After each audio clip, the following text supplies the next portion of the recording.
Адамдын ойлонуусу, анын сезимдери, анын аракеттери аябай тыгыз байланышкан. Мисалы үчүн адамда ой каяктан пайда болот? Ойдун пайда болуусу сөзсүз маалыматтан көз каранды. Мисалы үчүн мен могу камераны карасам, камера жөнүндө ой пайда болот. Эгер мен жарыкты карасам, жарык жөнүндө ой пайда. То есть мени курчап турган айлана чөйрө кээде мага ойдун пайда болуусуна таасир берет. Мени изилдегендер айтат, бир суткада адамдын оюна 80 миңден ашык ой келет дейт. Адам башына 80 миңден ашык ой келет дейт. Ошонун бардыгы мени ойлон деп талашат дейт. Ошон үчүн адам ар нерсени ойлонот, бирок ичинде мынау гана ойду ойлоном деп тандаганды билген адам, мен бүгүн муну ойлонбойм, муну ойлоном. Азыр муну эмес, муну ойлоном деп 80 миң ойдун, ушу оргуштап келип аткан ойдун ичинен керектүүсүн тандап ойлонгонду билген адам, бул ийгилик адамы деп айтылат экен. Ой пайда болду. Жана ал ой жөн эле пайда болуп койбойт экен. Ал сөзсүз бир сезимди пайда кылат экен. Мейли кичинекей микро ой болсун, мейли чоң ойлор болсун, кандай билбейм, масштаб ойлордун. Бирок сөзсүз сезимди пайда кылат экен. Эгерде кайсыдыр бир маалымат бизге ушундай бир позитив ойду жаратса, позитив ой бизде позитив сезимди пайда кылат экен. Мисалы үчүн мен айтайлык шабдолу жесем, шабдолдо менде бир жагымдуу маанай пайда болот экен. Эгерде мен шабдолуну жакшы көрсөм. Эгер мен шабдолуну жаман көрсөм, бул тарбиядан көз каранды го. Шабдолуну көргөндө эле менде жагымсыз сезим пайда болот экен. Эгерде мага бирөөнү жамандап койсо, бирөө мисалы, мына жаман адам десе, ал адамды көргөндө менде кандайдыр бир иренжүү, же болбосо андан өзүмдү оолактатуу сезимдери пайда болот экен. Эгерде бирөөнү мактап койсо, же болбосо бир адамдын бир жакшылыгын көрүп көңүлүм жылып калган болсо, ал адамды көргөндө менде бир жылуу маанай пайда болот экен, сезим, эмоция пайда болот экен. Демек, ойлор сезимдерди пайда кылат экен. Сезимдер адамда аракетке түртөт экен. Мисалы үчүн мен бир нерседен жиркенсем, мен сөзсүз андан качам. Менин аракетим качуу болду.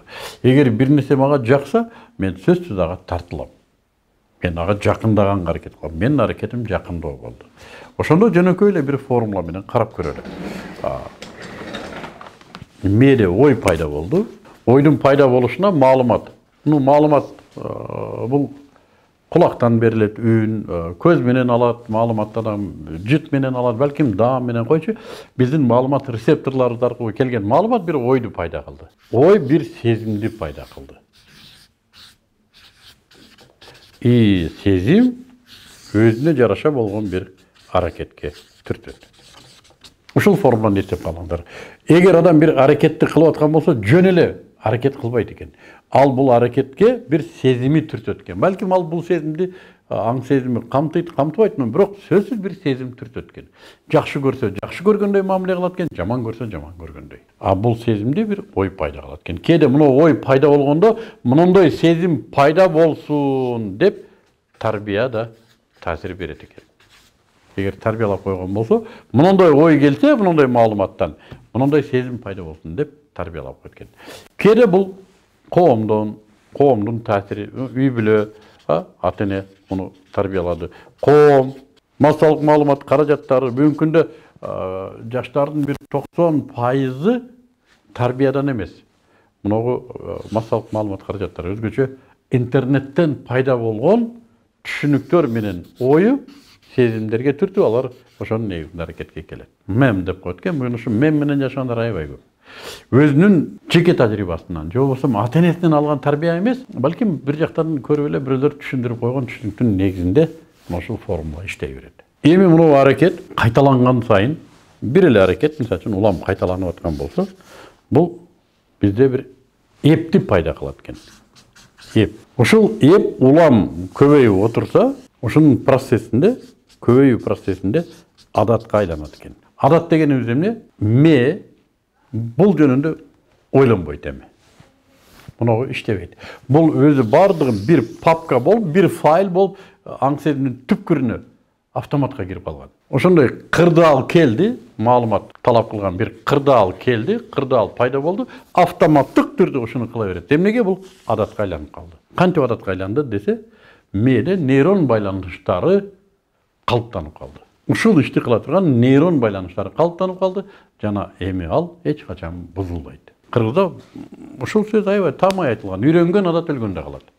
Эмнеге нейрон байланыштарын бузуш дээрлик мүмкүн эмес. Балким гипноз, балким дасыккан бир психологдор гана бузбаса, адам өзүндөгү бир адатын такыр жоготушу мүмкүн эмес экен. Болгон ал артка өтүп калат экен. Доминантага кирбейт, архивге туруп калат экен. Жана шайтан мына ушун менен ойнойт экен. Архивге кирип калган адат менен ойнойт экен.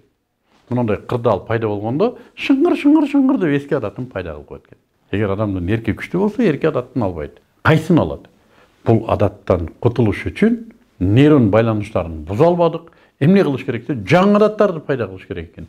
Мунун ордун баса турган, балким мындан күчтүүрөөк сезимдерди, күчтүүрөөк мындай бир гормон чыгара турган, гормон бере турган сезимдерди пайда кыла турган адаттарды өзүбүздө калыпташыбыз керек экен. Ошондо минус адаттын кырдаалы келип калса, триггери келип калса, биз плюс адат, ушул адатты колдонуу үчүн эрктик жардамга чыгарат экенбиз. Эрк бизге жардам берет экен. Муну адатты колдонууга, тандоого. Ме тандайт доминанта. Муну кылайынбы, муну кылайынбы? Албетте муну кыл. Эрк, дисциплина, тартип, муну адатка жан тартып, жаңы адат менен жашап кетсек болот экен. Мен өзүм мисалында, мен 22 жыл тамеки тарткан адаммын. Быйыл тыштаганыма 20 жыл болду. Мен өтө бала кезден өтө эрте баштадым. 22 жыл тамеки тарттым. Акыркы жылдары мен 2 пачка, 3 пачка тартып алган учурум болду. И Аллах насип этип, мен бир эле жолу ушинтип тамекини болду тыштабайм. Тыштайм дедим да, тыштап салдым. Бирок азырга чейин менде тамеки тартуу адаты бар. Түшүмдө тамеки тартам азырга чейин. Нейрон байланыштары бузулган эмес. Болгону мен тамекинин ордуна, тамеки тартуунун ордуна башка адатты пайда кылып алгам. Автоматтык түрдө тамеки көргөндө менде башка адат иштейт. Мунуга орун жок. Башында бир 3-4 жылдай коркуп жүрдүм. Муногу кайра кумарым кармап тартып албайымбы деп.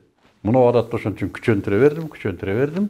Азыр бул адат, Кудайга шүгүр, мурда тамеки тарткан адатым мага азыр таасири жок. Бирок ушундай эле башка адаттар бар. Мисалы үчүн кечигүү адаты, жалган сүйлөө адаты. Кээ бирлеринде жалган сүйлөө жөнөкөй эле адатка айланып калган. Жалган айтыштын зарылдыгы жок болсо да жалган айта берет. Карыз алуу адаты толтура. Негатив адаттар көп. Жашообузду артка тарткан адаттар аябай көп. Кантип алардан кутулабыз десе, ордуна жаңы адатты пайда кылуу. Жаңы адат деле мына ушундай. Ой, сезимди пайда кылыш керек, эмоция аракетке түшүш керек, ал кайталанып отуруп, эпке өтүп, эптен адатка өтүш керек. Өтө жөнөкөй кылып түшүндүргөнгө аракет кылдым. Ушул тапсырманы 2-3 жолу көрсөңүздөр, балким жаңы адаттар пайда болот. Оңой эле пайда болот. Адат пайда болбоюнча эрк менен иштештин мааниси жок. Эрк пайда болгон адат менен иштейт. Мына ушундай.